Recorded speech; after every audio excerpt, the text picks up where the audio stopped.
Good evening.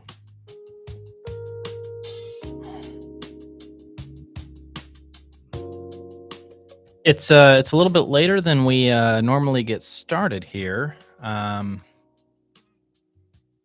Frequency Friday, everybody. Hopefully everybody's doing okay, safe and sound. Um, I apologize. Good evening, Nick. Good to see you, man. Um, I typically try to let you guys know about Frequency Fridays before ta-da, Frequency Friday. Here's the deal. Um, Earlier this week, Georgia had a really bad ear infection, and it was pretty scary. She was in pain like all night, and we kept questioning whether or not we were going to take her into the emergency room. And we decided to hold off until the morning. We got her into urgent care, and it was really bad, and it made me feel awful. Like there's this. It's being a parent is difficult in these situations. You're like, well, should we have just taken her in? What do we do? They got her on antibiotics and she's doing a lot better.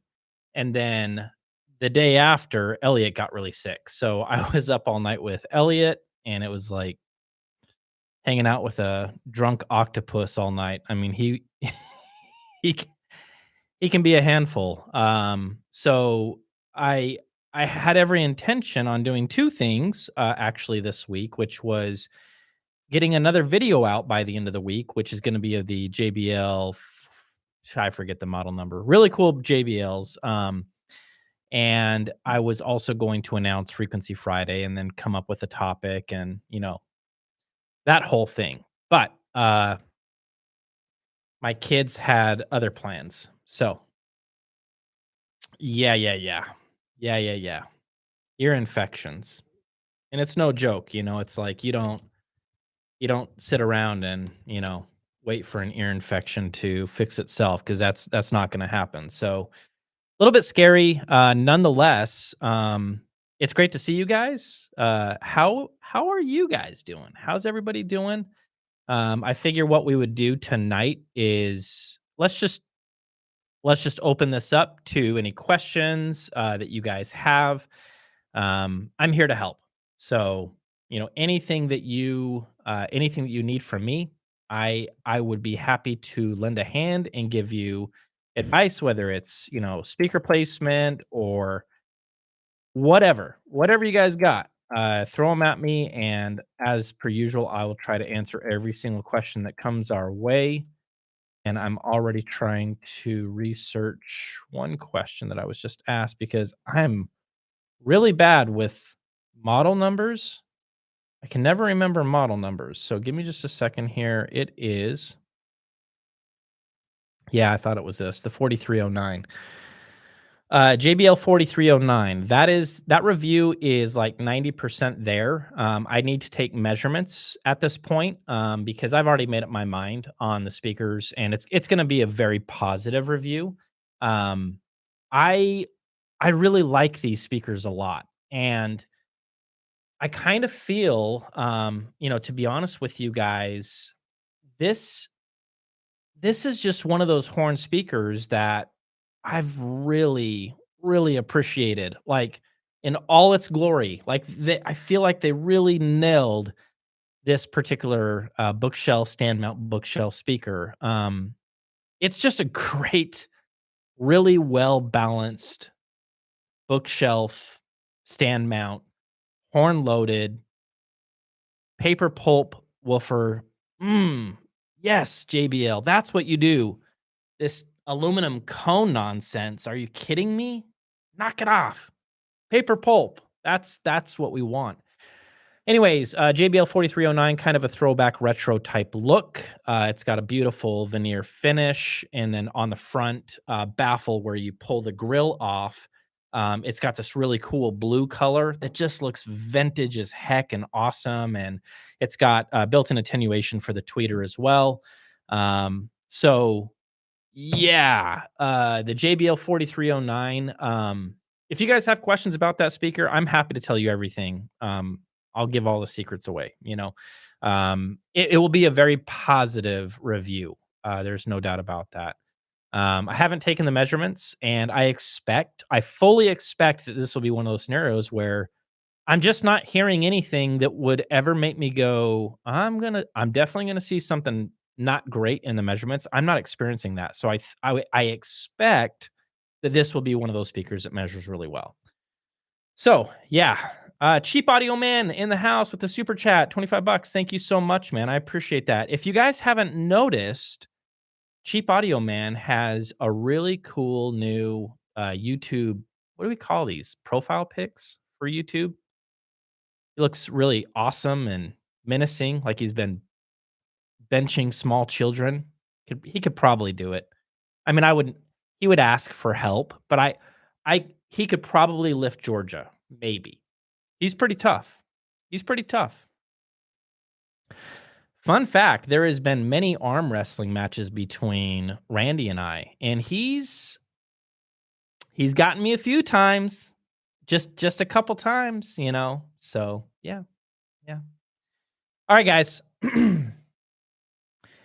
Let me go ahead and back up and let's just start having some fun. Let me answer your questions. Bring me your questions and I will tell you nothing but lies. No, I'll do the best that I can. You guys know the drill. I try to spend as much time as I can out of respect to really answer your question. And I try to answer as many as I can. If I don't know the answer to your question, I'm not one of these hi fi reviewers that will just blow smoke. If I don't know what you're talking about, or I haven't heard that model, or whatever the case may be, I will let you know. I'll be the first to let you know. I don't know. So yeah. All right. Anyways, Kevin, long time subscriber and dear friend of mine, Kevin asks, when will you be reviewing the PHO 9.0X and what carts do you hope to use? Soundsmith question mark. Yeah, I have actually talked to Dan about that very thing, and it is something that he absolutely would love for me to do. And if you don't know what the PH 9.0 is, it is and just really honestly, and as far as I've heard, and with the gear that I have spent time with in terms of a tube phono, I think it's end game. I think it's like, wow, you're done. You can just stop because it's that good.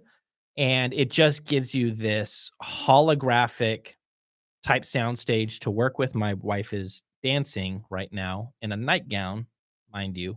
So this is going to be a short frequency Friday. All right. Well, I'll see you guys later. Just kidding. um, did you need something? She says, "You're just so damn loud." All right, I'll try to keep it down a little bit. Okay. Yeah. Yeah, that'll be great. Thanks, babe. PH 9. Okay, sounds good. PH 9.0 is ridiculously good and it's not ridiculously expensive. And the 9.0X is taking it a step further. So there's going to be some modifications with the original platform. You just send it into him and then he upgrades it, makes some changes. It then becomes fully balanced topology, which is awesome. And yeah, to answer your question, Kevin, that would be something that I would definitely consider doing. And Soundsmith is a company that I've reached out to and they were interested. So I think that would be just a matter of organizing that, right? Like, okay, timing it and which cart. So Kevin, you let me know which cart from Soundsmith would you want me to review, and I'll reach out and talk to Soundsmith and we'll see if we can make that happen. Really good question. Thank you. Andrew Robinson's review of the Sony HT-A9 Real Deal or Snake Oil. I haven't watched it. I haven't had a whole lot of time lately.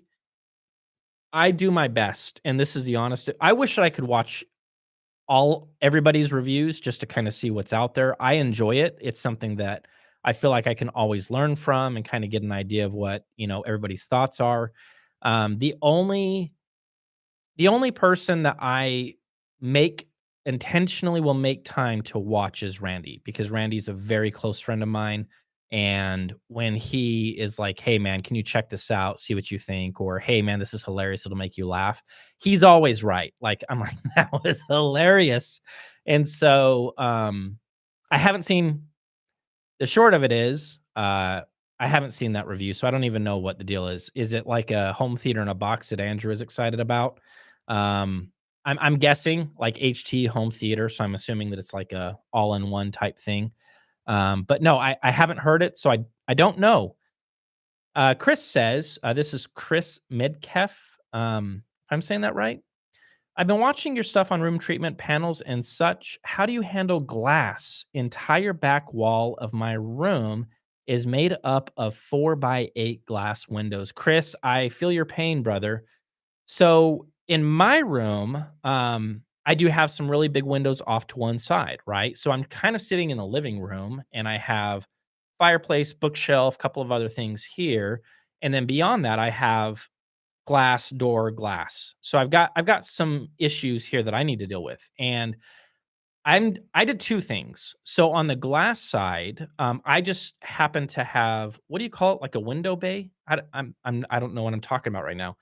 A ledge, window ledge. I have just enough of a ledge to where I I got lucky and I was able to just put a panel in front of the window, right? And so I just simply put two panels in front of those windows, but I didn't stop at that. And when I do my video where I talk about room treatment, I'll actually be covering this. Um, I built, I guess what you could say is like a modular design for diffusers. And so, um, really big, long, huge. I mean, it's like 8 feet across.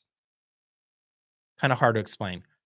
Real long, modular type thing with minimal effort. It was one, two, three, four pieces of cheap lumber, pine from Home Depot to frame it out. So I have the two sides, and then I have, the top and the bottom of the frame, and then I have all of the diffusion, styrofoam diffusion, um, basically just framed inside this modular design, and that's on both sides of me. So, the way I see it is it's gonna hit this diffuser that I have, and anything that's gonna be higher frequencies will diffuse, right? It will break up, and then anything that gets lower and lower will just basically just pass right through that styrofoam. Um, and then I'm hoping that whatever is left over will be caught with basically having that panel in front of the window. So, to answer your question, is depending on how insane or awesome you want to be, I guess. I mean, we're audiophiles, so insane usually means awesome. You could build, one big giant freaking frame and or many frames that would just go in front of, that, those that the window is what you could do. And that's probably how I would do it. So yeah, really good question. Chris, good luck with that. And when I drop that video of the modular diffusers, that might give you some ideas because you could even do something modular, right? So you could make that work. I know you can. I believe in you, man. All right. JM, how's that chair? My chair is doing great. No problems. Hasn't fallen apart on me. It's extremely comfortable. I have zero issues or complaints with that chair. And it's comfortable. I like it. Do you need one? No. Is it nice to have one? Yes. That's the bottom line. All right. I haven't seen Andrew do a BS review. He strikes me as honest. Yeah, he strikes me as honest as well.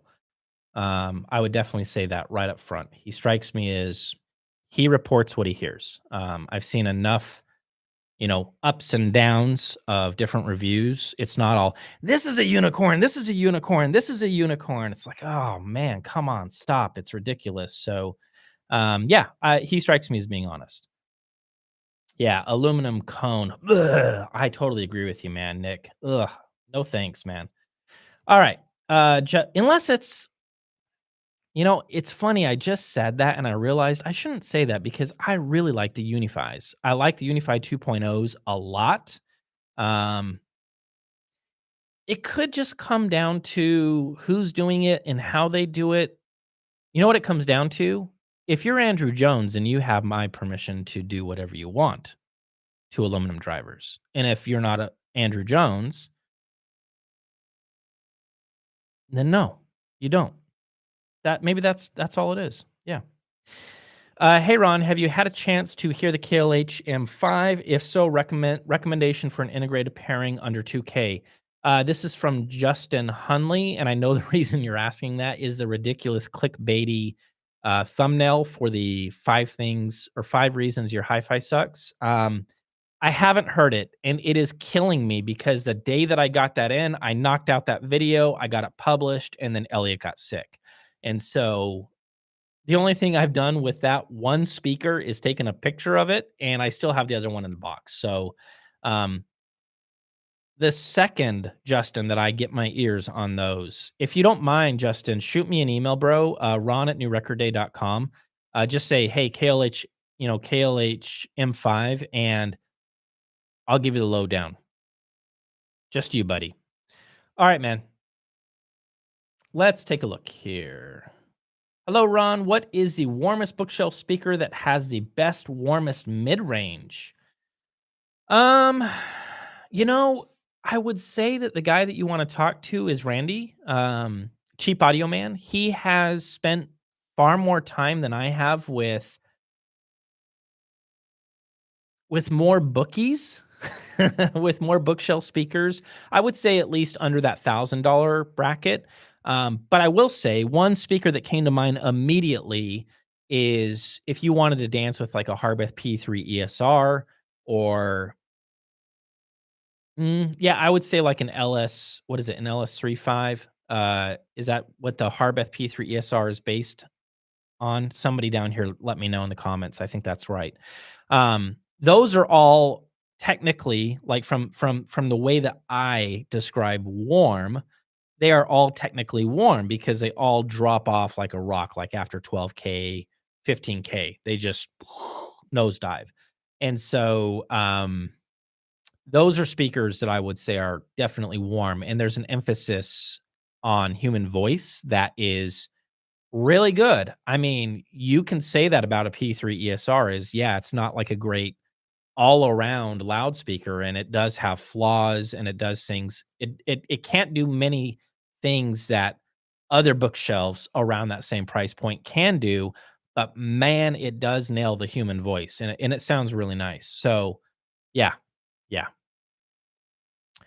What is your number one choice for a preamp? Jeff, kind of a loaded question. If you're looking for like a brand or a type, I would start with type. If I am going to put a tube anywhere in my system, and this is Jeff Mel, by the way, asking this question. He asked, "What is your number one choice for a preamp?" If I'm gonna put a tube anywhere in my system, it's gonna be in a preamp. So that would lead to the conversation of I would typically be after some type of a preamplifier with a tube in it. That's I've noticed that I just simply like a tube there. And the tube amp that I'm currently running that is pretty much my go-to and has been my kind of go-to, is an older preamp that you can't get anymore, and it's from a company called Dodd Audio. This was from Gary Dodd, rest in peace, Gary. He passed away, and he made these battery, literally like 12-volt car battery operated preamps, power amps, DACs, phonos, the whole nine. And I have 2 preamps from him, and um, they both take a tube, and I think they're just incredible. And so that's been a favorite. When I want something that is kind of just a dash, I guess just a dash of some magic or some color, a little bit of holographic type stuff. If I want something that is insanely clean, like just window, just give me a window. I have been playing a lot with the Kitsune tuned, the Holo Audio Serene. And so I did a review of that preamp, and I wish it had more single-ended outputs. That's my only gripe on that preamp. It only has one set, and then it has balanced XLR outputs. But either way, I really like that preamp for just give me the truth. Like, hey, I want to hear whatever's in front of it or whatever it's being, whatever it's connected to. That's what I want to hear. So just Tell me the truth. And I think that preamp does that really well. Um, and then I would say the last one, which would be kind of a sleeper and one that doesn't get the attention that it deserves is, and I think a lot of it is just due to the fact of, it's super affordable.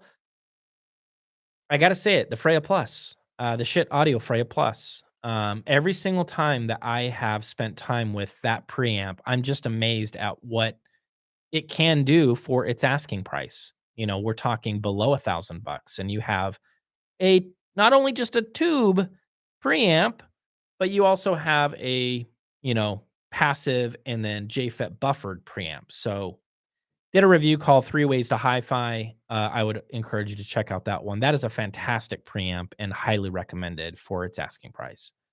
So yeah, great question. Let's take a look here. MSB reference, DCS Vivaldi or Lampezator Pacific. These are highfalutin, very expensive. We're talking in-game DACs, and I haven't heard any of those. This is sent in from Devertiti. I apologize. I just killed your name.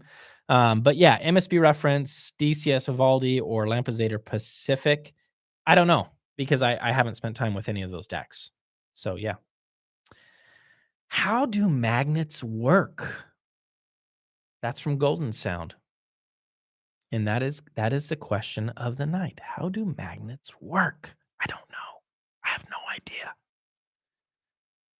Lance Blackshaw says, Randy, seeing your channel grow the way it has been a lot of fun to watch. Congrats on all of your improvements and the quality of your reviews. Yeah.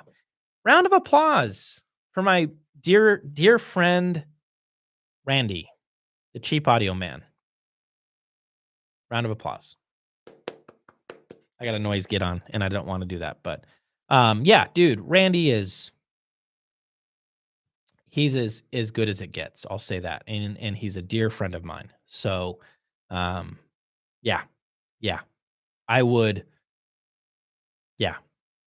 say no more. I'm gonna start crying. All right. Hi Ron, would you recommend the Parasound A23 Plus amp? I have heard that amplifier, and yes, I would. I think it's a good sounding amp. I think that there's a lot of competition at its price point. There's a lot of other options that would probably pick fights with it. But you would not be making a bad decision if you decided to go with the A23 Plus amp. It's a nice sounding amplifier. There's nothing wrong with it for sure. Yeah. Thoughts on Aperion Audio versus 3 Concert V8T towers? I haven't heard them. I don't know. Love your channel and the way you test out loudspeakers. Very few people in the industry do this. This is from Kaplan Design. Thank you, Kaplan Design. I appreciate it. Means a lot. Yeah, I just try to have fun, man. That's all there is to it. I just try to come up with a video or a review that I would be interested in watching where I could learn from, and I just try to do that. So thank you. That means a lot to me. Just joined in, but Sennheiser 6XX or Hi-Fi Man 5XX. I haven't heard the Hi-Fi Man 5XX, but the Sennheiser 6XX is a very, very beautiful sounding headphone, but you need a decent amplifier to wake it up. And so you have to take that into consideration. And so I really like them. I would say everybody's going to agree. They're mostly, people would say it's all about the mid-band with those, but I would say it's mostly about the mid-band because they do have a beautiful top end and they have decent bass. Um, I love the 600 series from Sennheiser. Love those headphones.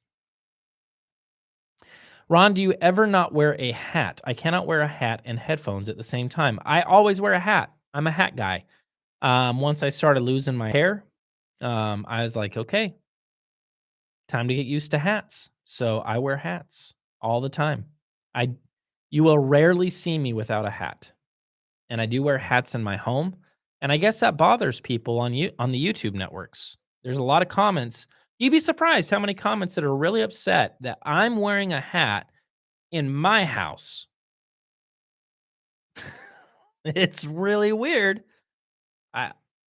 Look, if I'm going somewhere public, if I'm going to a church or if I'm going to a nice restaurant, I'll take off my hat out of respect. I'm not a clown. But in my house, I'll wear my hat. Yeah. So let's take a look here. Uh, Mike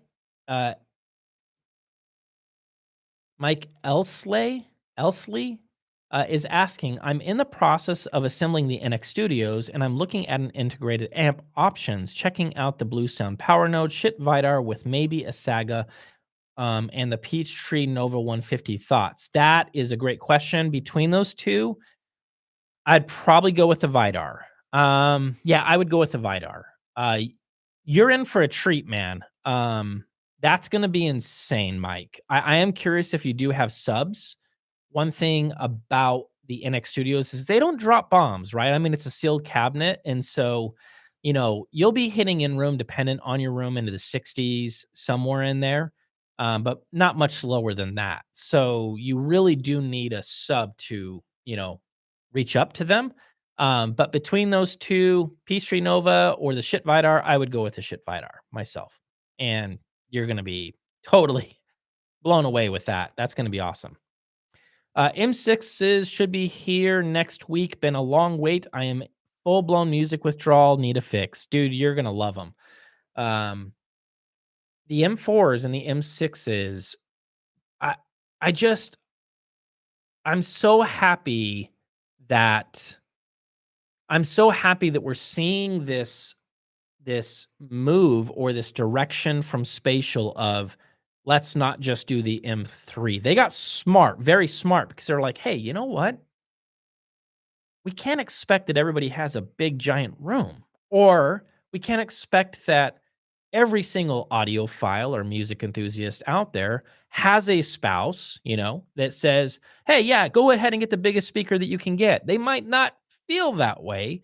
And so having this kind of small, medium, and large Sapphire is such a smart move. And so the M6 and the M4s, I'm so excited to start that process. And what I'm waiting for is basically the finalized crossovers on the M4. And then I'm waiting for the second M6 because I only have one right now. So as soon as those show up, they're hitting the dance floor and I'm going to run with those. So I'm totally thrilled. And I'll do, the binaural sound clips with commentary. I'll do the whole 9 yards. I am stoked and excited to get working on those. All right, let's take a look here. Ron, any spoilers on your review of the KLH Model 5s? As I was just mentioning, their Lance. No, that was just the most clickbaity thumbnail in the history of new record day thumbnails. Had nothing to do with the video. And I was just like, this is just a cool looking speaker and it's popular. So people are going to click on the video. It was clickbait. It's all it was, being totally honest. But, I have the second one still in the box, and so I'm hoping that I can kind of get moving on those soon because I'm very anxious to hear them. So, yeah, the second the second I hear those, you guys will I'll drop some notes in the community page or something like that and let you know how things are going. Do many blinds act like a diffuser? Kinda. Oof. Yes. I think this is an interesting conversation. This is the kind of stuff that I've learned a lot about, and you know, somebody that is, I guess, studio centric, or they really understand the mathematics involved in building a proper diffuser, they would say no. Mm-mm. Nope, nope. A proper diffuser requires mathematics and figuring out the proper depth for the wells and things like that. And that is all true. It totally is true. Absolutely. But I don't think that means that things that we have in our rooms already aren't diffusing. It's just that they're not properly diffusing. So the blinds very well might be diffusing, right? At what frequency and to what extent is difficult to say. And it's going to come down to, well, what are the blinds made out of? Are we talking about like wooden slats and at what angles? I'm sure all of that stuff we could geek out on and we could, try to, figure it out. But yeah, I think that most things like bookshelves and record shelves and CDs and things like that, anything like that is diffusing to a certain extent, but whether it's not properly diffusing, but it is breaking things up or scattering things, I should say. So yeah, I would say that there is a good chance that it is, you know, diffusing something. How effective and whether or not it's even audible, that's a darn good question, and I can't answer that. All right, let's take a look here. Lewis Tesla asks, "Hi from Argentina. Dipole or bipole surround speaker?" Um, I'm a dipole guy. But I like, I there was a time. So I used to work for Circuit City, and I actually worked for Best Buy as well. And when dipole and bipole was like a thing for like home theater, it can do some cool stuff, man. I can't say that I have like a diehard opinion between the two. They're both interesting and they both can do some cool things. Um I'm just not really all that much into home theater these days, so I don't even know what is like available or what is out there right now. I don't know how much things have progressed since I've been in the game doing it, so I'm not really sure. Yeah. Trey dropping by. Hey, bro, have a great show. Just saying hello. See ya. See ya, Trey. All right, let's take a look here. Oh, excuse me. Sorry. Um, Let me back up a little bit here. Oh man, my screen went bananas on me. Oh my goodness, six. Let's see here. Oh my goodness. All right, I think I'm back to where I was. One second here. Sorry. Hey Ron, do you miss AZ? Um, I really don't yet. To be totally honest with you, I don't miss Arizona. I miss my family, for sure. My family is there.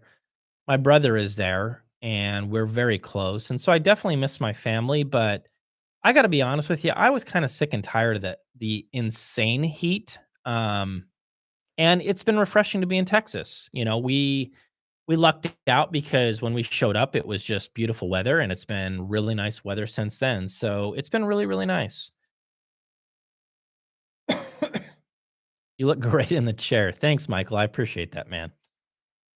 Any plans or possibility to see some videos about Neumann's speaker besides your Neumann test head? Um, I'm not sure what you mean there, Marcel. What do you mean by Neumann speaker? Like Neumann speakers in general? I didn't even realize that Neumann made speakers. So I don't, if you don't mind, elaborate or send me an email, Ron at New Record Day, and let me know what you're talking about. Chris says, just put my chair together yesterday and love it so far. Chris, was yours like a complete pain to put together? Because I was like, I mean, oh man, granted, I can't even put like a IKEA shelf together, but I was like, all these parts. We don't need these parts, right? These are optional, right? It took a little while. So, dude, I'm glad that you like it so far. That's awesome. Let's take a look here. Oh man, here's a good question. Oh, this is a tough one. Thomas Shelby, AHB2 versus Aegers or Aeger, however you want to say it, or Ager. So we have two totally different amplifiers, kind of an unfair fight because I think that I think for the most part, the person that is buying the Ager is doing it intentionally to match it up with a sensitive speaker, and they should be. I made a video that talks about that very thing, but the AHB2 is a pretty powerful Class AB amplifier. Um, and I think that it's going to be a bit more universal, right? Meaning that it's going to be able to work with a lot more options out there before it falls flat on its face. So I'm going to give it to the AHB2 in that particular fight, just because the AHB2 is going to be easier to recommend for a lot of different scenarios, a lot of different folks, size rooms, different speakers, and it sounds great. It's incredibly transparent. Um, if your question was, and this is what's going to make me sweat right now, is On a sensitive speaker where the Ager can properly, let's just say the Sapphires, the M3 Sapphires, Ager versus the AHB2, I might I I don't know. I'm honestly struggling, and I want to say I would probably go with the Ager and just save the money because I like it that much. It is a great sounding amp, and I would take that leftover money, and I would be looking at room treatment. That's what I would do. To be honest, there, I did it. Whew. I didn't like that question. Ah, that one was tough. But the AHB2 is insane. I mean, it's incredible, and it's a nice amp, but I think I'd go with the Ager. I said it. If we're talking about a sensitive speaker, I'd go with the Ager. I would. I really would. Save some money. All right. This is what is this? Java? Remind me later. A cheap audio man. This is Randy the cheap audio man, and he asks, how do you sleep at night promoting a blatant knockoff from the James Earl Jones chair? I sleep with down pillows made from exotic geese feathers. Really expensive and really comfortable. That's how, buddy. That is. What Randy's talking about is I've been getting I've I've been getting a handful of comments, like, ripping me apart for that video because they're like, "How dare you try to promote this blatant ripoff of this chair?" And I'm like, "Guys, did you not get the point of the video is, do you need a fancy listening chair to enjoy hi-fi?" The answer is no! No, you don't. You really don't. You don't need that chair. You don't even need an expensive chair.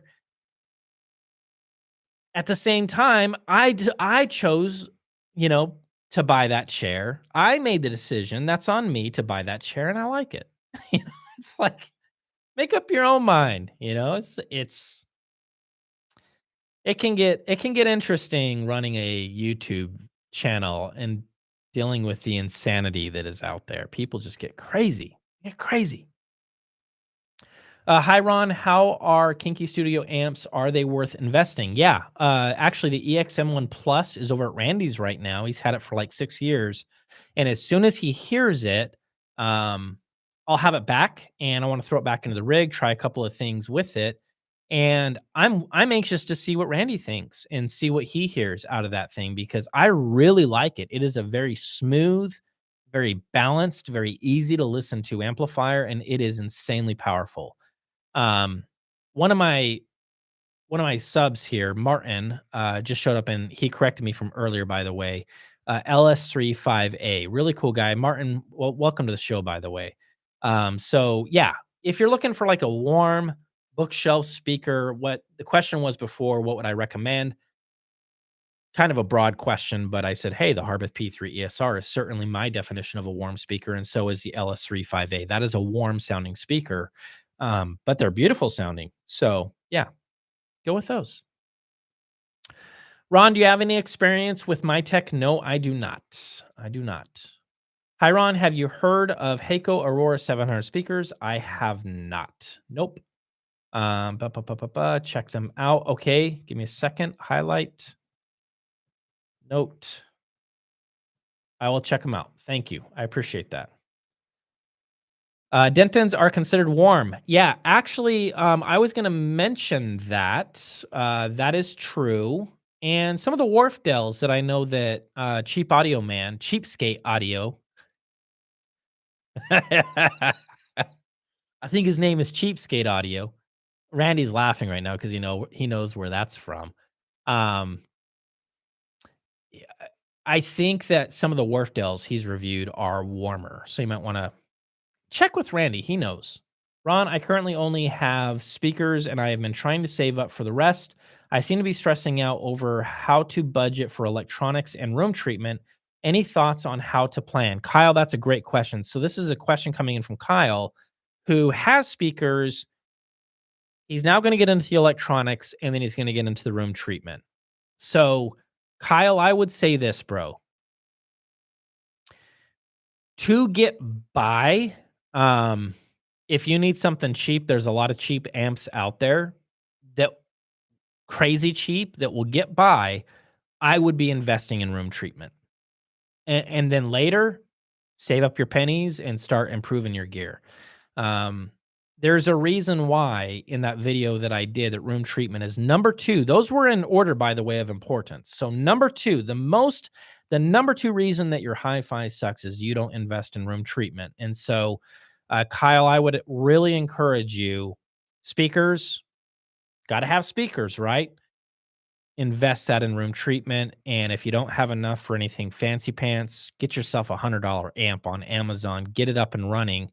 And as long as you have some room treatment in there, you'll be so far ahead of most of the dudes and dudettes that I talk to. It's not even funny.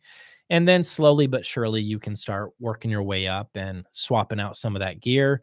Buying used equipment is always smart, but in the hierarchy of things that are important, room treatment is way up there. So focus on room treatment for sure, bro. There's no doubt about it. It's the lamest thing to buy and it's so boring to buy, but it's the most important thing and will make the biggest difference.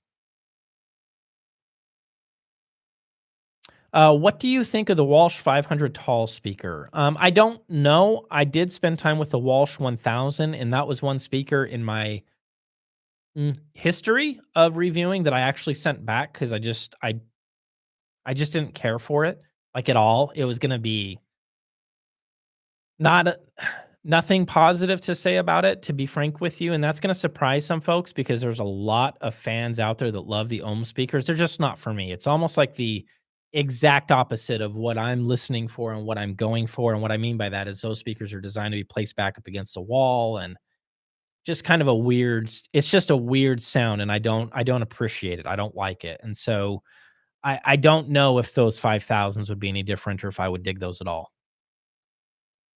Brian Schmidt asks, Ron, any experience with the Deckware mini radials, little desktop speakers? Great question. I always see their little Facebook marketing. Hey, put on headphones and listen to these little things. And I always do. I always fall for it. And I'm like, man, those things are so cute. I kind of want a pair of those. Um, Brian, maybe I'll reach out to them, bro. That's not a bad idea because those look kind of interesting. Maybe I'll reach out and see if I can make that happen. That is worth checking out. Thank you. Hi, Ron. Do you find it hard to go back to bookshelf speakers after owning a floor stander? I can appreciate them, but if you have a big enough room, I don't understand why anyone would want them.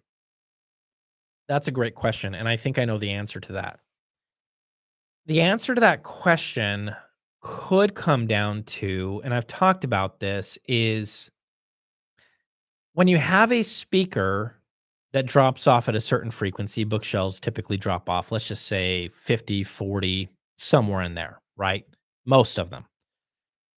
That lends itself to subwoofers, subwoofer integration, and where your bookshelf is going to live and be might not necessarily be the best or optimal place in your room for bass. And so being able to mess around with subwoofer placement at that point can be a lot of fun if you know what you're doing. It can be hell if you don't know what you're doing, but I think that the answer is that there's a lot of audiophiles, myself included, that would actually take bookies and like a good pair of bookies and subs over a lot of towers because you can't pull apart the bass from the tower, right? I mean, there's only so much that you can do to it kind of is what it is. And so having that flexibility of placing the subs where I want, I like that. And I think that a lot of enthusiasts also do. I think that's the answer to the question. Brock, by the way, Brock, good to have you on. Brock Gerling is asking, is there a modern amp that will give me similar sound to my Pioneer SX780 from the late 70s? No, I don't. I don't know because Brock, I got to be honest with you. I have such a love for those old school amps. I've owned quite a few of them. I've had some Rances, some Yamahas. I never had any of the Pioneers, but I lusted after the Pioneers. And there's something about their sound It Yeah, I mean, it's like this, bro. Maybe, but you're gonna pay through the nose to get there. You're not going to walk into any local, like, Best Buy, and be like, "Oh, hey, what about that Sony sitting there? Is that gonna get me close to" No. Uh-uh. Not even kinda, sort of, a little bit close. I mean, yours will smash that Sony, like, "Bam! Get out of here, kid." We used to be amps made by men, that and women, men and women that were strong. They weren't weak sauce. So, dude, I got to be honest with you. I think that those vintage amps and receivers, man, I love them. I love the way they sound. I think they're very musical most of the time.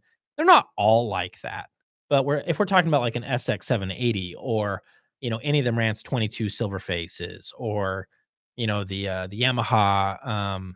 Oh my gosh, I can't believe I forgot the model number that I reviewed. Anyways, I got a Yamaha for $30 at a Savers, and I revived it, and I did a video, Yamaha versus Yamaha. And to this day, it's been one of the most just one of the most amazing sounding amps that I've ever heard. They're incredible, dude. So I got long winded there. The answer is no. You're not going to find anything better. All right. Have you ever listened to any do it yourself amps, 2 to 5 watts? If so, can you share your thoughts? No, I haven't. I have not. High Five Photo Brie at Cheap Audio Man. Okay, there's a question for Randy. He'll take care of that. Sad Giraffe is asking thoughts on Tecton speakers. I ran a low powered tube amp. Tecton's high sensitivity sure sound tempting. My focals seem to need a little more oomph, but I love the detail and the imaging of the focals. I haven't heard much. I've only heard one, spent time and reviewed and heard one Tecton loudspeaker. And that was something that is something that you can celebrate with a lot of Eric's designs is he is using paper cone woofers. They're pro audio. Most of them are like from Eminence and things like that. Like the Tecton Lore, I think it's literally like a paper cone bass guitar woofer. That's what's actually being used as a woofer inside the Tecton Lore, if I'm not mistaken. And a lot of those are crazy sensitive. And so you're right. I mean, with a lot of those designs, that is going to be an advantage is you do have a higher sensitivity to work with. But I can't really comment on their products. I just don't know. I haven't spent time. So yeah. Would you choose two shit agers or a single Vidar to drive the XLS Encore? In that example, I would do two shit agers. I would. I would. That's what I would do. When are we going to see the Spatial Audio X5 review? The honest answer is I'm not positive. I'm waiting on a couple of things from Clayton to kind of get that going. He's working through a couple of last minute refinements and things like that. And as soon as possible is the answer. I'm certainly anxious to move forward with that. As soon as I can, it will be the answer.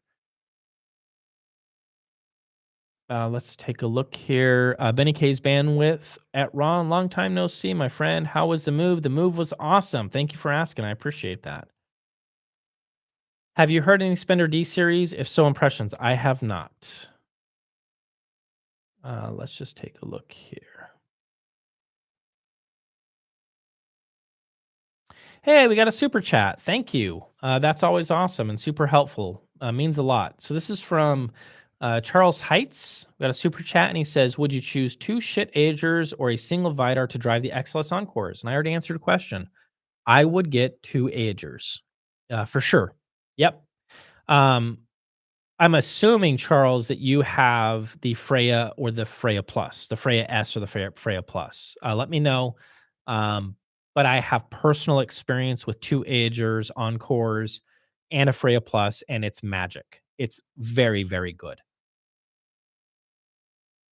Uh, what do you like most about your DAX? What kind of DAX do you like? I have not seen any news on.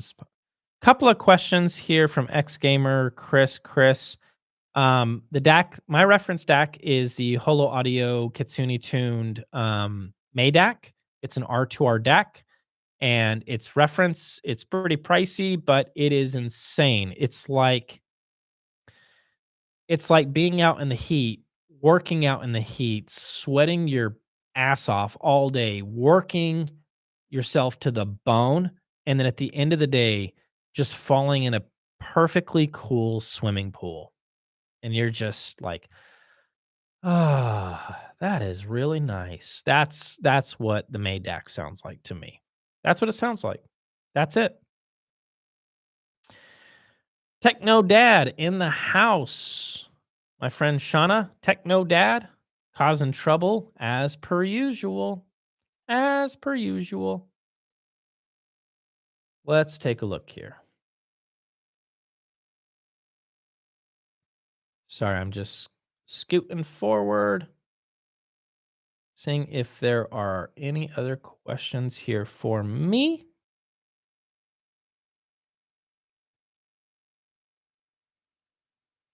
Okay, here we go. Just caught up. Sorry about that, guys. What happens is my chat freaks out on me, and then it shoots down, and I got to scroll all the way back up and figure out my place. So, um, let's take a look here. Holo Audio Spring 3. What do I think about it? It is awesome.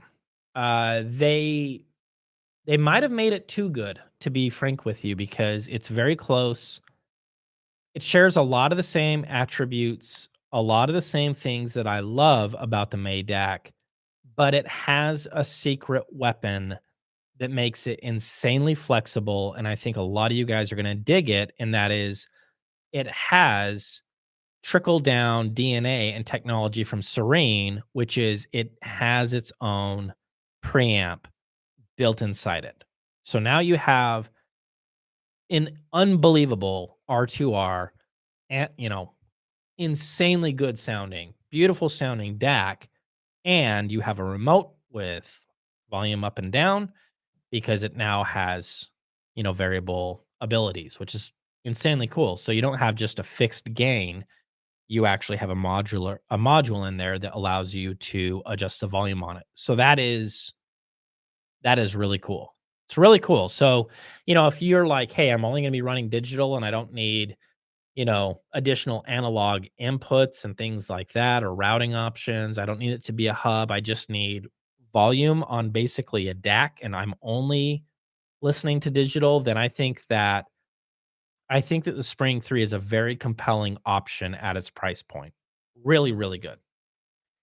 Do you miss your Strata 2s? I miss mine. Been upgrading to many higher end speakers, but nothing seems to sound better in the mids and highs. Man, I am not at all surprised to hear that.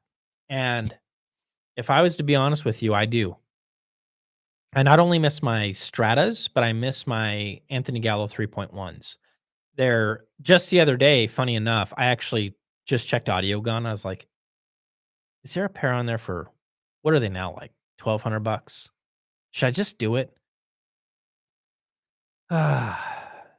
There's things about that speaker, and it's a compelling speaker because it doesn't. This is one of those oddballs that it doesn't. This is where measurements get tricky because it doesn't measure all that well. Nothing about the measurements is all that impressive.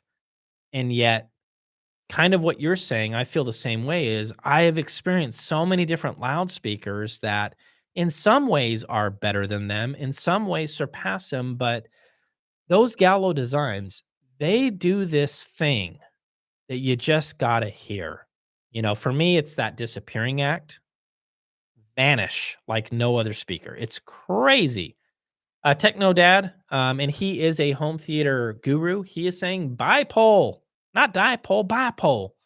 So listen to him. Don't listen to me. I don't know what I'm talking about.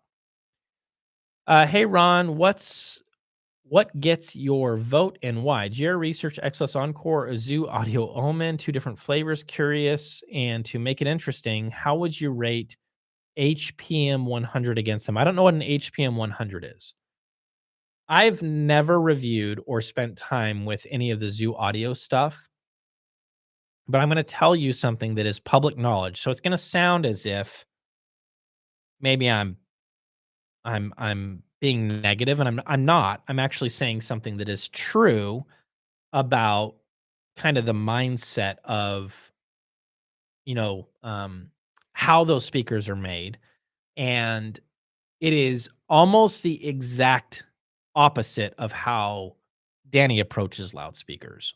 Almost the exact opposite. And what I mean by that is, um, Casey, Zoo Audio, those guys, they'll let like a woofer play into its breakup range, and they have no issue with that. They'll let drivers play into their breakup range, and they have no issue with that, right? It's like that's like rock and roll, or now I'm putting words in their mouths. They're not saying that. I'm saying that. I'm kind of just assuming, making an assumption that maybe they're just thinking like, yeah, let it go. Just let it go. Let it be unleashed. And that's, hey, that has consequences. That's fine.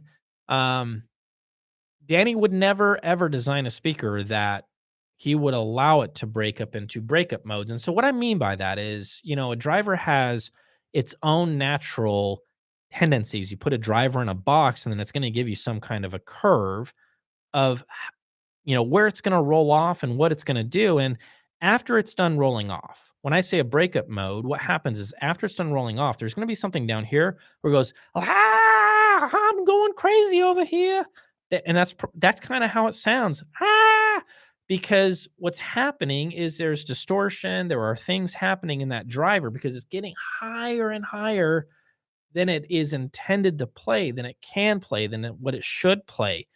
And so to answer your question, I maybe it just comes down to different philosophies, but for sure I would go with a GR Research speaker over a Zoo Audio speaker for sure. But that's not to say, and I want to be careful with my words here. Now we're getting into my own bias and what I like and what I think. That is not to say that I wouldn't review a Zoo Audio speaker, try to figure out who's going to like that sound, and try to do my best of describing how it sounds, right? So it's like, okay, not my cup of tea, but let me try to tell you what's going on here and what is happening and what kind of things are going on. So screw it. I mean, that's probably going to get me in trouble, that whole thing, but it's true. That is fundamental differences between those two companies. So, yeah. Let's take a look here. Ron, what is your view on Magnet Quantum 553 bookies? I've never heard them. I don't know. Martin, thank you so much for the super chat. Really appreciate that. I'm double my Patreon donation for an R&R from a hot. Martin, you guys want to see Ron and Randy in a hot tub do a podcast in a hot tub? Randy, let's do it. I would do it. I would totally do it. Absolutely. For sure. Oh my goodness sakes. That is hilarious. That is hilarious. Oh, it's gonna kill me. Hey Ron, do you have why do you use Dirac lower than 500 hertz and not above it? John, the reason why, and by the way, I don't use it. I I I use it actually even lower than that. 500 is where I start noticing that it's doing things that I don't really love. When I use Dirac, I try to go as low as I can, 200, sometimes lower, and then I'm only letting it fix bass issues. Um, and the reason why is I've noticed that, and I think I have it pegged around 500 just from listening and turning things off and on.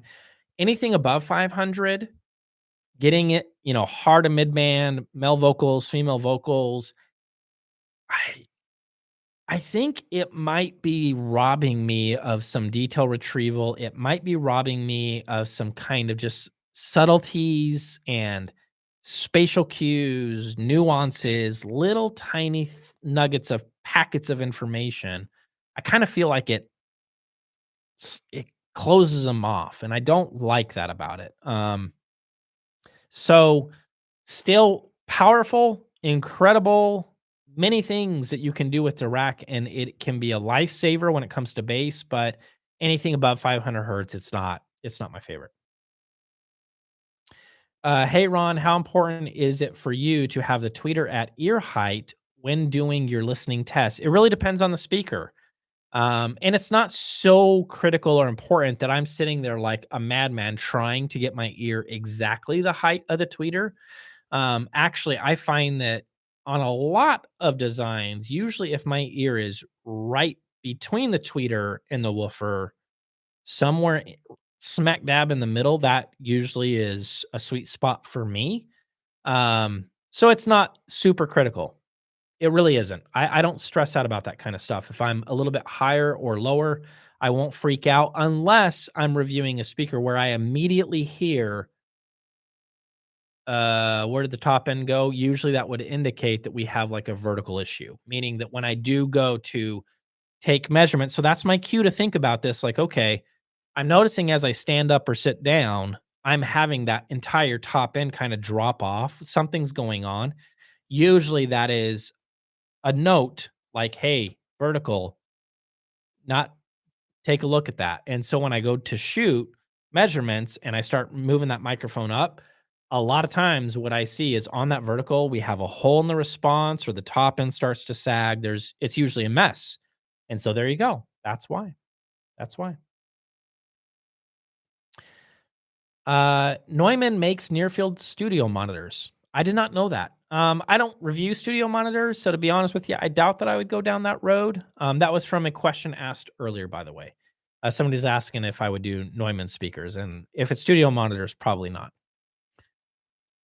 Let's take a look here.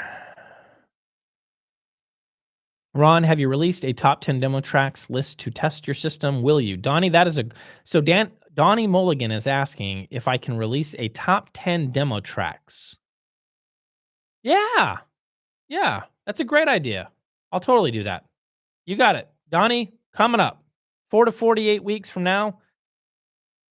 I'm being honest. That's probably realistic. You will see something drop from New Record Day, and it will be top 10 demo tracks for your system. I like that. Any thoughts on the shit Ragnarok 2? No thoughts. Haven't heard it. Don't know. I was thinking of getting a Michi X5 to power my Maggies. Oh, hey, Dark Room. Hold tight. I'm getting an X3. It's on the way right now. It's inbound. So hold tight on that, bro. Shoot me an email if you don't mind, Ron at New Record Day, and be like, hey, man, I was asking about the X5. So we'll have to gauge that by what I think about the X3 versus the X5. I don't know what the difference is between those two, to be honest with you, but remind me. Yeah. SMSL VMA1 versus Ager is an interesting listen. Yeah, I don't care for the A1, to be frank with you. You guys know me. You know, I say it like it is sometimes. I'm pretty disappointed in that little A1, to be honest. I mean, it's like a little desktop Class A amp. Um, but I think it runs out of gas way too early. You know, it's I think that the Ager runs circles around it badly. It punishes it. It's not even close in my opinion. So yeah. Hi-Fi Rose. Somebody asking about Hi-Fi Rose. Now that is something that I'm interested in checking out. They look beautiful. Oh man, oh man, oh man. So yeah. Yeah. Uh if you guys haven't seen them, so we have streamers out there, right? You know, hi-fi streamers, and there's this company out there, it's Hi-Fi Rose, and check out their website. I think it's just hi-fi-rose.com maybe, or just Google them. And dude, oh my goodness sakes. I mean, they look they look awesome. So that's from M3 TED. I've got to reach out to that company and see if I can check those things out. They look really, really cool. Yeah. By the way, Techno Dad, I missed your question earlier. Ask Ron anything. For you, no, you are not allowed to ask me anything because you, sir, you're a troublemaker. That's what you are. Everybody else, you can ask me whatever you want. I trust you. I don't care, Techno Dad. Ask me anything. You can ask me about putting speakers way up in the sky. It's what Techno Dad does. His speakers are up here. That's what he does. He puts them up as high as he can. He doesn't know what he's doing. He's crazy. All right, here we go. Have you tried Tone Winner for a Chinese amp maker? No, I haven't. That was from Chris M. I have not tried them. Chris LeClaire, Magico A5 review soon. Might be a speaker of the decade. I actually reached out to Magico and they are interested in working with me. So I will see what happens. I would imagine that it would probably be an A5. Um, I gotta knock on their door again and be like, hey, remember me? Remember me before COVID and all this insanity? You still want to do something? I'm sure they would. So I'll see if I can make that happen. Looks like we're getting some super chats down below, guys. That is always super helpful. Thank you so much. We do appreciate that. What is your opinion about Primaire? I have no opinion because I haven't spent time with him. Freya balanced or single-ended? Noticeable difference. Yes. This was a big thing that I cut out of my reviews of the shit audio gear, the stack that I have. This is from my good friend Kevin, asking Freya balanced or single-ended, noticeable difference. Kevin, I think what I hear, and it's difficult because if I'm gonna commit to saying this, please hear me. It is subtle. There does seem to be like blacker background, noise floor. It just, when you go balanced, you have that 3 conductors, positive, negative, ground leg, that assurance that things are balanced and grounded throughout. There's something that happens in that situation, and maybe it's placebo. I think that might be it. Maybe that I'm like thinking, oh, I put in a balanced connection and it clicked. Click. I like that. It's so satisfying. But I got to say, bro, there were times where I would just leave it in, kind of forget that it's there, spend time with it. And I'm like going back to the single ended, forget that it's in there, going back. And it's like, no, there's clearly something going on here. So I think that it is entirely possible that if you're jumping into the shit audio ecosystem, if you have the option to go balanced, don't be a monkey, go balanced. You might as well go balanced. I think that that is a big thing that they're focused on. And I think that they did it right. And I think that there does seem to be blacker backgrounds. I think that things pop out of the soundstage just a little bit more. There is a noticeable difference, bro. There is. It's subtle. Like I said, it's subtle, but it's there. So, yeah. This is from Mark Ostendorf. Hey, Ron, can you recommend a bookshelf speaker that has a similar signature as a JBL Studio 530 bookshelf, but an upgrade in quality paired with, yes, Mark, the JBL. Oh my gosh, I already forgot the freaking model. Guys, what is the model of the JBL that I'm reviewing next? What speaker am I reviewing next? JBL 4309.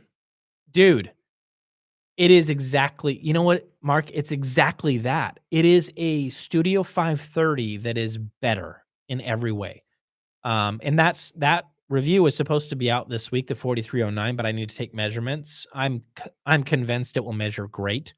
But dude, if you like the Studio 530, the JBL 4309, it's a clear upgrade. You have paper pulp woofer. Oh, texture and tone. Yes, it has that.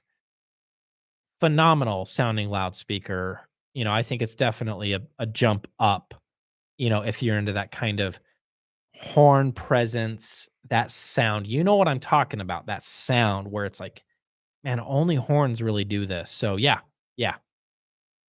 Yamaha is tried and true.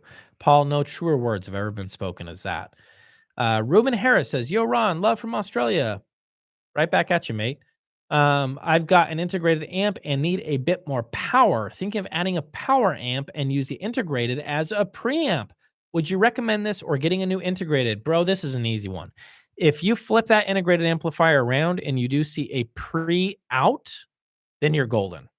You're essentially taking the preamp section of that integrated amplifier that you love. That is now the brains that is basically going to be doing the work to the, with the power amp that you choose. So yeah, you could totally do that. I highly recommend it. And no, there's no need to go out and get a preamp. The only time that that will happen, and you'll be a sad panda, if you flip that thing around and you discover there is no pre-out on the back. It'll be two little RCA jacks, red and white. It'll say pre-out. If you don't have that, then you know down the dusty road you go to buy a new preamp. How is the primary integrated amplifier I-25? I don't know. Not sure. I was planning on buying the Spatial Audio M4. Now I'm thinking about getting a pair of X3s. What pair of X3s? What do you think the difference will be between the two? There's a lot of big differences. So the X series speakers, they're a lot more sensitive. You need a watt or more to bring them literally to rock concert volumes. They have a built-in sub, which is great. You have the ability to control the bass to your liking, so you have an advantage there. And the top end, you do have a waveguide. You essentially have one of these guys going on that is controlling the directivity of that air motion tweeter, which is open baffle, which is smart. That the X series, and I've said this a few times now, compared to the Sapphires, I think I'm a Sapphire guy. That's the direction that I go. That's my bias. But I think the primary differences that you're going to find with those is the X series. It is resolution, man. It's like every single nugget of everything is there. It's just ready. And I think that with the Sapphires, they there's just a forgiveness, and it's not like information is missing. It's just not as wow, vivid, HD in your face. It's like, wow. So that's the biggest difference between those two from going back and forth between them. Both are fantastic speakers. But I'm a Sapphire guy. I'm a Sapphire guy myself.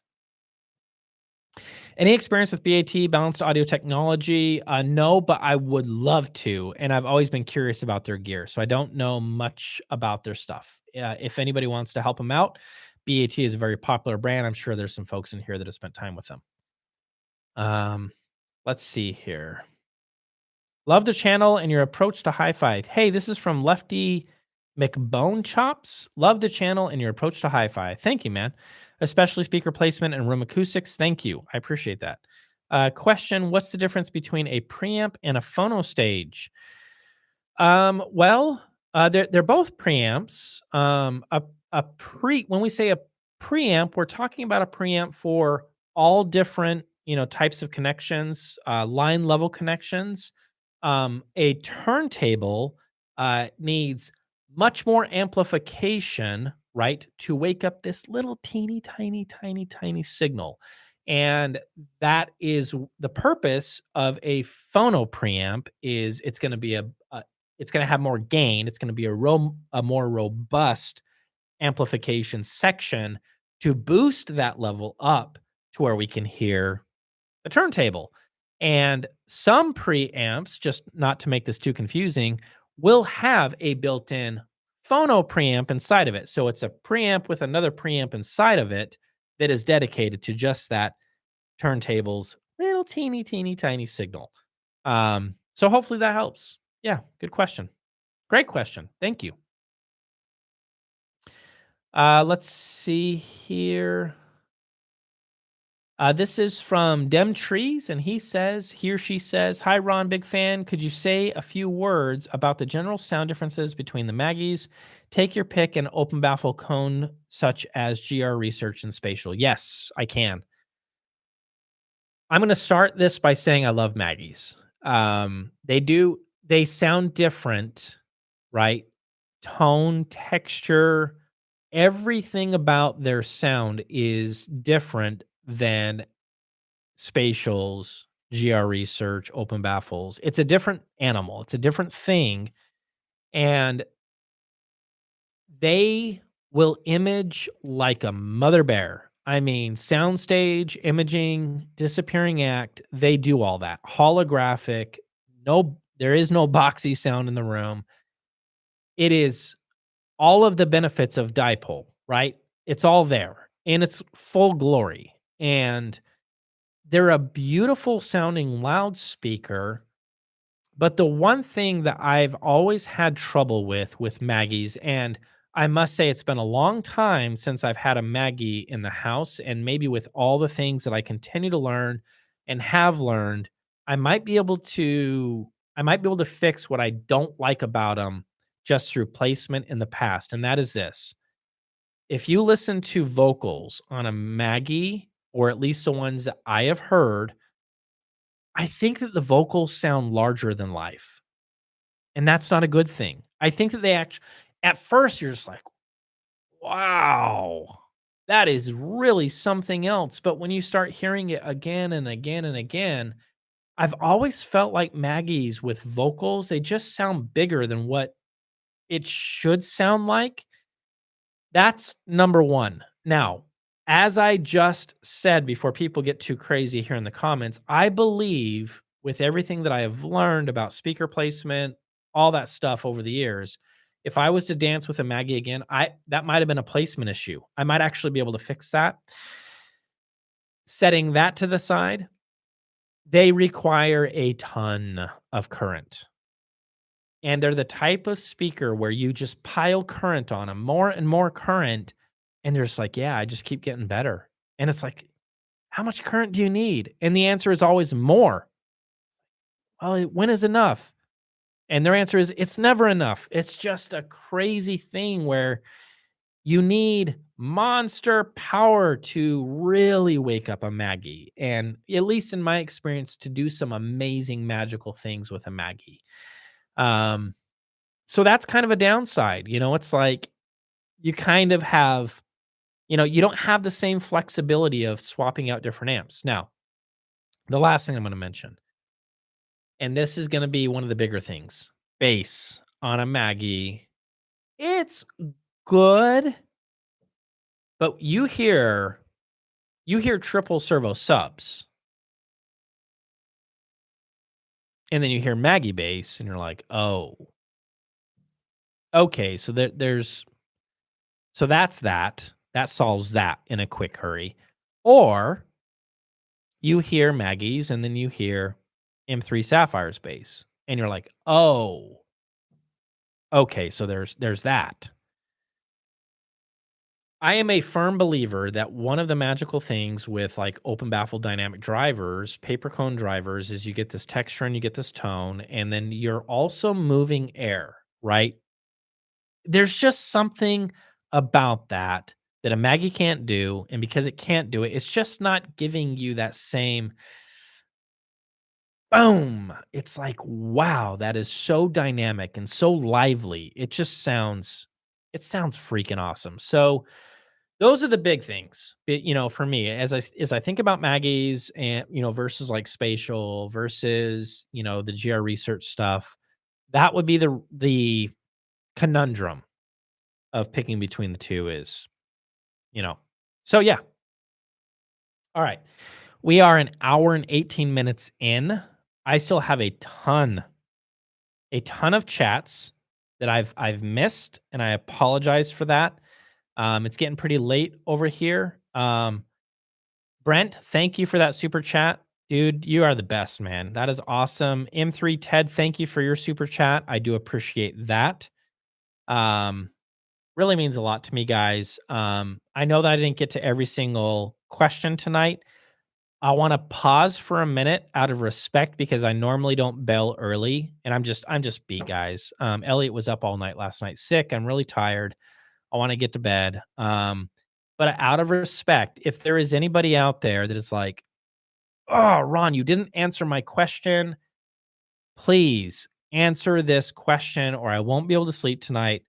I'm going to give you a couple of minutes before I call it quits. So if anybody just takes a minute, please ask the question now. I'll hang out with you guys for a little bit longer and I'll answer the question. Um, But yeah, I get wrapped up in these questions and I realize like, oh, I tackled the hell out of that question. I've been talking for 20 minutes. So if anybody has any last minute questions, please let me know. Um, I appreciate all of you guys. So all of you guys that are taking off for the night, we're gonna close up the show for the evening. But if anybody else has questions, let me know. All right, here we go.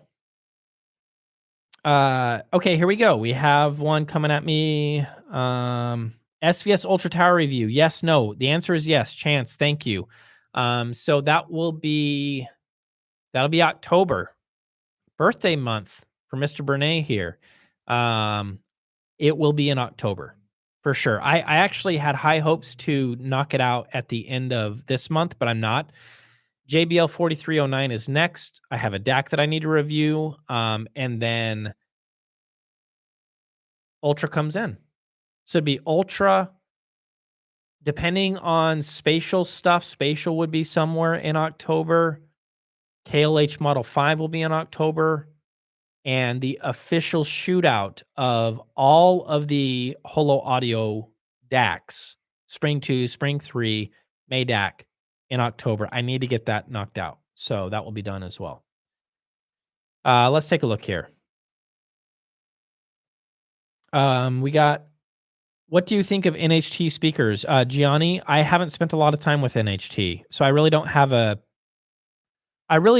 opinion about that, man. I'm not really sure. That's a great question though. So maybe I should reach out to them and see what we can do. Ace of Spades, in the review, you didn't compare the Holo Spring 3 preamp versus the Holo Serene performance. Was it close? I'm going to be talking about that in the review of the Spring 3. And it is close. It is actually pretty dang close, man. I fear that they might have made the Spring 3 too damn good. I don't know. It is what it is, but I really like the Spring 3 a lot. A lot. It's a really nice DAC, man. So yeah. Yeah. If you're just joining us, we're just finishing up. These are last minute questions that I'm going to knock out. I'm going to call it a night. Yamaha AS1200 versus Kinky EXM1 Plus in a bare knuckle brawl. Who wins? Dang, that is a good question. You know what it is? I'm having a hard time answering that because they sound different to me. Yamaha AS1200 is going to be a bit more ballsy, a bit more zip and upper mid range, a little bit more presence and attack of things, whereas the EXM1 in that area is going to hold back a little bit. It's like, no, I'm scared. I don't want to go out. And Yamaha's like, you're scared. What's wrong with you, kid? Let's go. Yeah. That's the difference, So if you're not, I hope I didn't blow up your eardrums when I just did my yeehaw. Texas is growing on me pretty quickly. I got a smoker. I've been doing briskets. I've been doing ribs. My wife got cowgirl boots, which is pretty rad. Just looking mighty fine in cowgirl boots. All right. So yeah, that's what I think about that. Is there a certain school to be an audiophile? Sub Annihilation. Yeah, it's asmac.org. Is the official school for audiophiles. You can go and check that out. I think that Randy talks about it on his channel. I think he actually has a video dedicated to asmac.org. Asmac.org. Yeah, it's true and it's real. Any opinion about expensive streamers like Sonor or, I don't have a big opinion about expensive streamers. And the reason, I don't know if I'm going to tackle that. And the reason why is I'm kind of one of those, I guess, outliers or black sheep out there that is like, hey guys, CDs sound better than streaming. Crickets. Like, hey, no, seriously, like CDs sound better. So why do I need a fancy pants streamer when 1644 is all I really need? They sound better. They do. They do. So I don't have a strong opinion, but I haven't delved into them and I'd be happy to. Yeah. I'm asking for a school. Sub, if you're being serious, I was joking. There, ASMAC is a big joke. I don't know of a school. That'd be interesting, though. That would be interesting. Kyle is asking, Ron, thank you again for your time and answering questions. Is there a way to reach out to you on room treatment ideas? Dude, you do not need to pay me to help you. If you go to newrecordday.com, it's an old website. I haven't touched it in ages, but in the top left-hand corner is my phone number. Or you can email me, Ron at New Record Day, and I'll give you my phone number. You can just call me, bro, and I'm happy to talk to you about it. Not a problem. At Sarah Bernay, he'll see you soon. Dang right. Dang right. Let me just take a look here. Rusty Shackelford, how do you manage your multiple careers, NRD selling lampshades in your dog grooming business? That's from Rusty Shackelford. I don't know, Rusty. Dog grooming has taken a back seat. Selling lampshades is going through the roof right now. So I just, I do what I can, man. I don't know what to tell you. I don't know what to tell you. Ron, have you listened to the Bucar A700? What did you think? I haven't, and I would love to hear the new Mark II, S400 Mark II. I noticed that he has improved the quality parts of the crossover. That was something that I mentioned in my review, like, hey, do that, please. And he did. So that's great. I don't know if that has anything to do with it, but it's nice to see that. All right. Okay, guys. Man, we are done. Late night. Frequency Friday. I wasn't planning on doing this, but I'm glad I did, and I appreciate you. Will your wife? Ooh, this is a good question. Will your wife whisper into our ears? New Record Day. I'll see what I can do about that. You weirdos. What's wrong with you? That's my wife you're talking about. All right, guys. Thank you. I mean it. No, seriously, like, thank you. Thank you for watching my videos, and thank you for hanging out with me tonight. Um, I never dreamed that I would be in this position to be able to do this and, support my family and do something that I'm really passionate about. Um, at this point in my life, I'm in my 40s now. I think the most important thing for me, besides taking you on this journey, is maybe hopefully one day my kids will watch everything that I've done and say to themselves, I should go and do what I love to do. And I really hope that happens for them because this has been a dream come true for me. And it took a long time to get here, but I could not have done it without you. So thank you from the bottom of my heart. I appreciate every single one of you guys for your support, for your kindness. It really means the world to me. I really appreciate each and every single one of you guys. So have a great night. Talk to you guys soon. See you guys in the next video.